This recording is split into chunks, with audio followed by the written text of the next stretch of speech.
This legendary rock band was coming off a huge single and album that established them as one of the premier bands of the 70s. As they were working on their follow-up, their main songwriter, he was doing a fingerpicking exercise at home. And his wife was in the other room. She noticed and she said, it's really beautiful. You should put lyrics to it. Now, he was reticent to show it to the band since it was a ballad and totally opposite of what they were about. But as soon as he showed them, they knew it had to be their next single. It became the band's only top 10 hit. And it was such an ordeal to record, as the guitarist is going to share next, it actually made his fingers bleed and much more. It was crazy putting this thing together. The story's coming up next on Professor of Rock. Hey, music junkies, Professor of Rock, always here to celebrate the greatest artists and the greatest songs of all time. If you become an expert fixing 8 tracks and cassettes when they were eaten by your stereo back in the day, you're going to be right at home with this channel. Make sure that you subscribe below right now so you don't miss out on our daily content, stories of the songs straight from the legends. Also, if you'd like to be an honorary producer of our content, you can see more videos with Patreon. Just click on the link below. So it's time for another edition of our series, The New Standards. This is a show that takes an in-depth look into songs that really transcend genre, decade, and fad. Songs that are monumental touchstones in our culture and our society. Now today we're going to take a deep dive into one of the greatest and most thought-provoking ballads of the entire rock era. And we got direct insight from the band's guitarist. I'm talking about Dust in the Wind by Kansas. All they are is dust in the wind. Kansas is one of the biggest classic rock bands ever. They've had 9 gold albums, 3 multi-platinum records. They spent over 200 weeks on the Billboard charts. That was just in the 70s and 80s. Easily one of the biggest rock and roll Hall of Fame snubs as well. They got to get that right. After hitting number 11 with their rock anthem, Carry On Wayward Son, in 1976.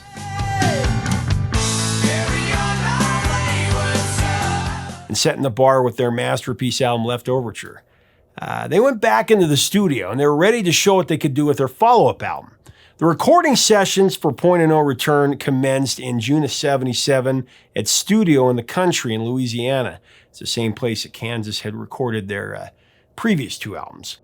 But then due to equipment failure, they were forced to change venues, change recording sites. The majority of the recording then took place at Woodland Studios in Nashville through July of that year. And actually, a lot of people don't know this, but lead singer Steve Walsh left during the sessions, wanting to go after a solo career. He ended up recording on the bulk of the album. But the band was focused on their signature sound, and of course, Dust in the Wind is known for its sparse acoustic nature, which was in direct contrast to their style at that point.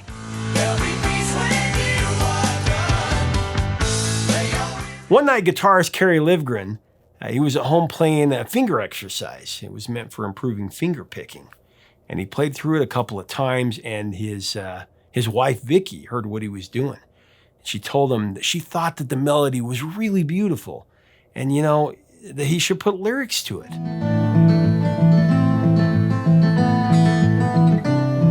Now, Livgren was pretty reluctant to do this since he felt it was not in line with the music that the band was currently working on. It was a real departure. But sometime later, he showed the band when their producer asked if anybody had any more songs for the album. And as soon as he played it, they knew it would be a big song for them. The lyrics have been talked about a lot. Many assume that Livgren took the title Dust in the Wind from the Bible, where in Genesis 3 it says, "You are dust, and to dust you shall return." And while it's true that it probably was an influence in his mind, Livgren said he wrote this after reading a book of Native American poetry. The line that caught his attention was, "For all we are is dust in the wind," which really inspired him. Dust in the wind. It started him thinking about the true value of material things and the definition of success. Kansas was killing it at this point. They were making great money. They had fame, notoriety. But Kerry realized in the end he would eventually die just like everybody else.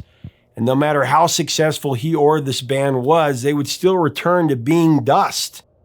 really deep stuff. The other band members commented on the song in interviews throughout the years, and I thought that it would be fun to share their perspectives before we get into the interview. As singer Steve Walsh would say in 1979, and I quote, "I thought Dust in the Wind would be a hit from the very first. It defies the basic formulas, the Boston Foreigner Heart formula, that most rock groups try to follow. They don't realize that it's not the formula that matters. It's the song." Love that. Drummer Phil Ehart commented in 1989, he said, "We're a hard rock band that's known mostly for a ballad that we did over 10 years ago. We're an album band. It's a fluke if any of our songs was a hit single." The band members would admit that this being their biggest song, it was a total fluke, a total accident that nobody could have ever predicted. Up next, we have the story of the song from Kansas guitarist Rich Willams, who gives some amazing insight on the painstaking process that the band went through to record this masterpiece, including playing it as precisely as possible, so much so that he bled.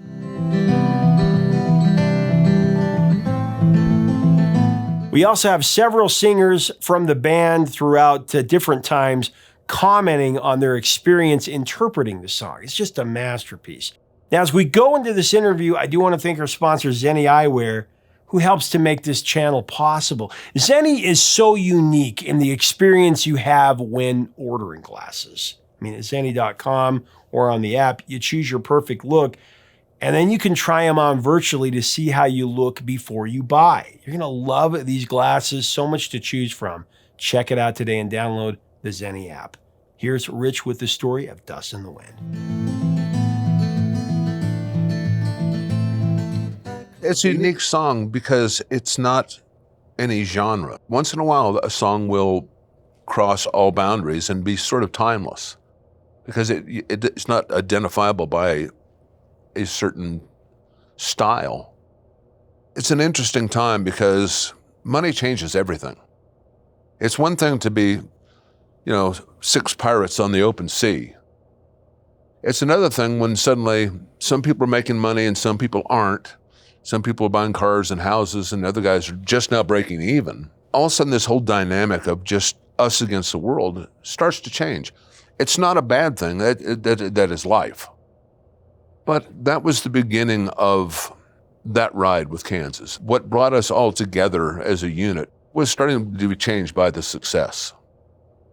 It was inevitable. Things change and you can't stop them. And it's really easy to see that in hindsight. You're not, you're young and dumb. Then suddenly you're making money. You're not seeing these changes. But still, the feeling of making the last record was still with us very strongly. So very confident going in to make this record. And that there was, since every album, there was a little more success with each one, it just seemed natural that the next one would do a little better. Yeah, it'd keep evolving, and it did. But Dust in the Wind, that's a song that it's part of the Great American Songbook. That doesn't happen very often, or a rock and roll song. I'm talking about the Cole Porters. And then I suppose anything goes. The George Gershwin.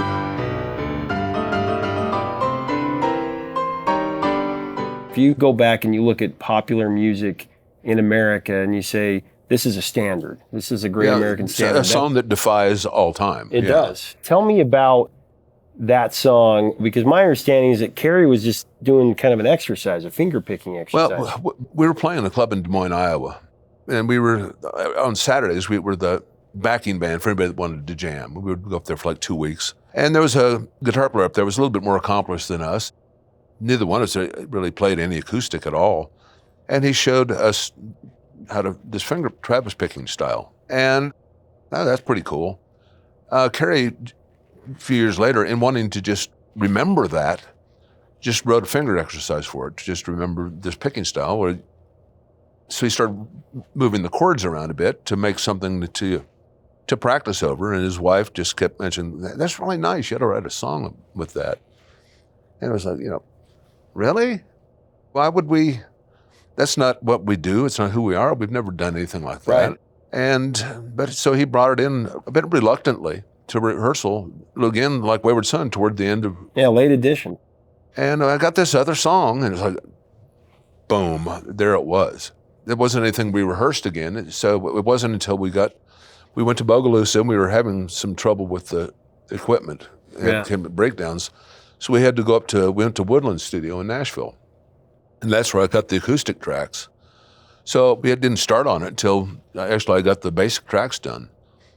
Prior to that, the only finger picking I'd done is I'd borrowed a banjo from a friend and took a few banjo lessons. I thought it'd be kind of fun to play. And so the finger picking I'd done was those steel finger picks and that thumb pick. So that's how I learned to play. And so we go into recording, and in those days, there's not a break in that song, and you're recording on 2-inch tape, so you couldn't just cut and paste things in like you could now. And even punching in that old equipment, when you do a rolling punch, it made a lot of noise when you just got just a guitar. And so I had to record, that whole thing in its entirety. But it's not just one guitar. Then I double tracked it. Then I did it called a high-strung guitar, which is just the high strings of a 12-string. And then did it in nylon string. Well, you get ear fatigue when you're working on the same thing all day long, and so we really didn't notice it. It just sounded great. Everything was great, but I come into the studio the next morning, and people are just kind of looking at the floor. I thought, what is it? Because I thought maybe they'd accidentally erased it or something. And Jeff said, just sit down here and listen. So I listened, there it is. Oh, it just sounds great. But all of a sudden, you sort of, in the background, you hear this clack, clack, clack, clack, clack, clack, clack, clack, clack, clack, clack. Oh. And it sounded like Clydesdales dancing in the background. And it was the sound of these metal picks, striking the strings. And, with 4 tracks of them, it was just jumping out. And once you heard it, you couldn't unhear it. Okay, so we started over. So I spent the entire next day re-recording it, but using just meat instead of picks. I didn't have any calluses, so I got it done. I had bleeding fingers when I was done. Wow. Ow.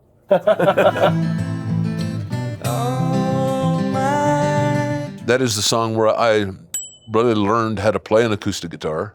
That was the beginning of that. And from that moment on, that became so much a part of, when songs go from first to chorus to middles to whatever, in needing texture changes and changes in dynamics and things like that, to always rely on that element. Because I always liked where Kansas would go from this sound, and then all of a sudden this. It'd be then the next section would be built slightly different way. Then, it all kind of come together. And so Kerry's mistake and, Kerry's finger picking exercise, became one of the biggest things that ever happened to Kansas.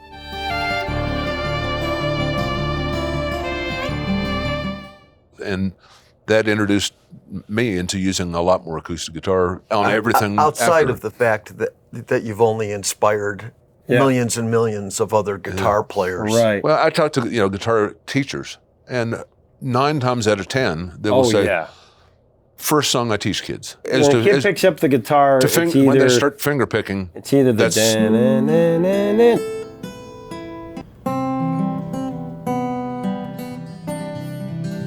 either Stairway to Heaven or it's Destined to Win. Yeah. You know what I mean? But kids to strum, and they want to finger pick. That's song number 1. I talked to Martin, guitarist. I said, just how many of these guitars do you think that song is? how many guitars that song has sold for you? I mean, who could count? And then my ex-wife could read and write music, so Kerry kind of sang out the violin parts for her, and she scribed it all for Robbie. Wow. And he recorded, the violin sections there at Woodland. And it was just 2 lines, this one hanging and this one counterpoint melody. So that was done, and then the project went on to Los Angeles because we ran out of time there, and so most of the vocal tracks were done out in Los Angeles, where Steve did the lead vocal track for. And he knocked it out of the park on that one. Oh, he did. Nothing lasts forever but the earth and sky. I also read that Kerry was reading Native American poetry. Yeah, it was very much inspired by a book he was reading about, Native American culture and philosophy and stuff. And that thought was in that book he was reading, and so that's where he drew from that. Dust in the Wind, like when Steve sings it on the recording, it's he becomes those lyrics. Dust in the wind. What's it like for you to sing it?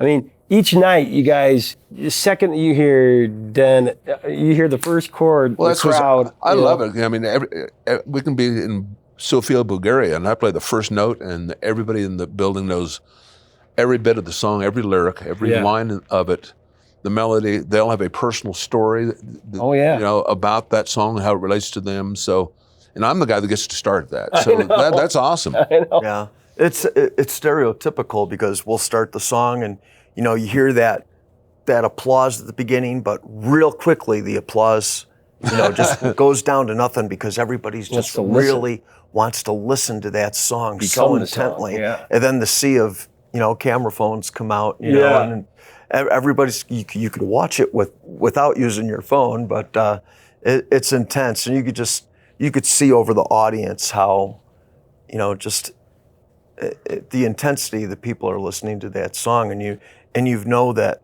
it's so indelible in their minds. They've heard it so many times. What did they say, that as many times as Dust in the Wind has been played, if you were to play it back to back, it would be like 21 years or something. Wasn't it like that? Yeah. Some incredible amount of time. So it's just Well, you gotta have vocal chops to do justice to that song, especially the that part. I was breaking into his falsetto there and stuff, and I attribute the development of my voice from listening to Steve and trying to emulate Steve from the first Kansas album I bought. So, no pressure. Yeah.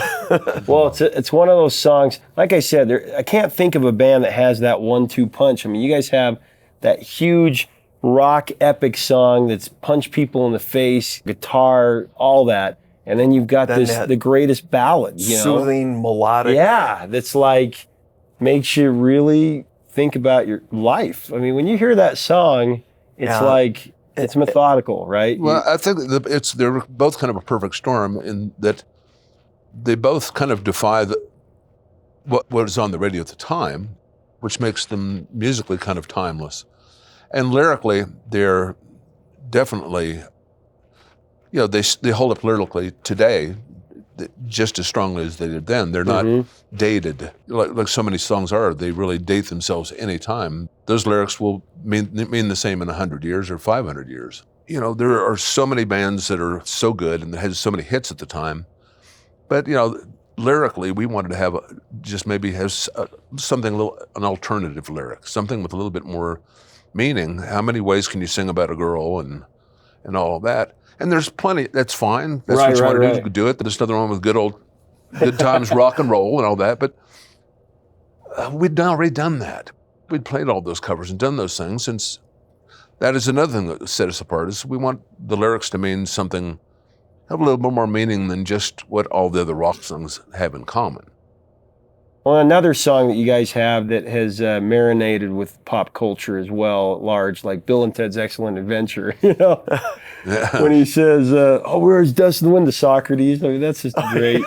All we are is dust in the wind, dude. Did you see the Jim Parsons? From Big Bang Theory? Yeah, they did our Dust in the Wind video. It's incredible. Dust in the wind. That's an I know iconic what you're video. talking about. Every next scene you see Robbie's hair is longer and longer. And but they shot it. It looks exactly like it. The mannerisms of everybody, and the little flip of the hair, and all of those things. That was so brilliantly done. It was incredible. Well, old school, Will Ferrell. Yeah. I mean, that was hilarious. Well, people say, did you see that's what Will Ferrell did with that song? Yes, we're asked. We see the scripts. We know how they're going to be used, and we approve them. They don't just surprise us. You're my boy, Blue. But some people think that they're going to offend you, right? Yeah, it's disrespectful. Yeah. No, we agreed to it. It actually introduces it to a new generation. Yeah. And The Simpsons, of course. Goodbye, childhood. dust in the wind. Highlander, too, the TV show. All they are is dust in the wind. And for The Simpsons, there's a shot. I wish I could get Homer's in a record store. And he's at the counter, and behind him, there's albums in the rack, and Point of Return. And there's that, and I think The Grand Illusion sitting right there. I would love to get a freeze frame of that, because I would blow that up and I'd have that hanging over the mantle, you know. It's just such a cool thing to have. Well, also the covers. Bernie Williams, who was a center fielder for the New York Yankees, is a great jazz guitar player. He did a version of it.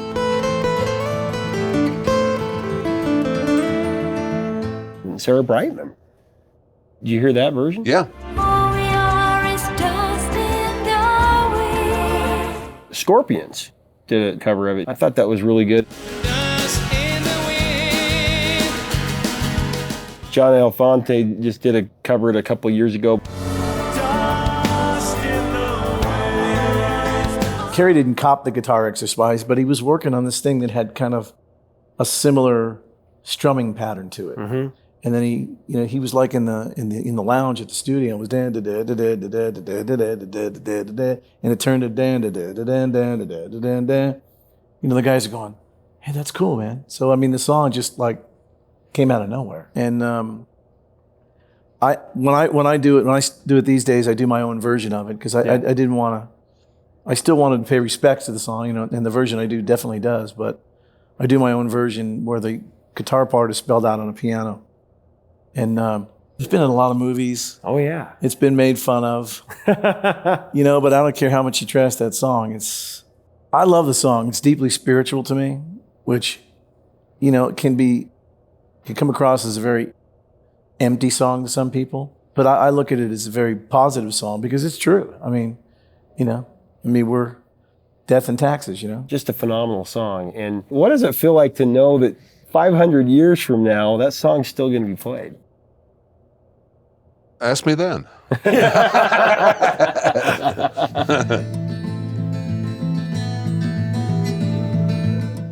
Hey, thanks so much for watching. Leave us a comment about this classic 70s masterwork. This is truly one of the great standards of our time.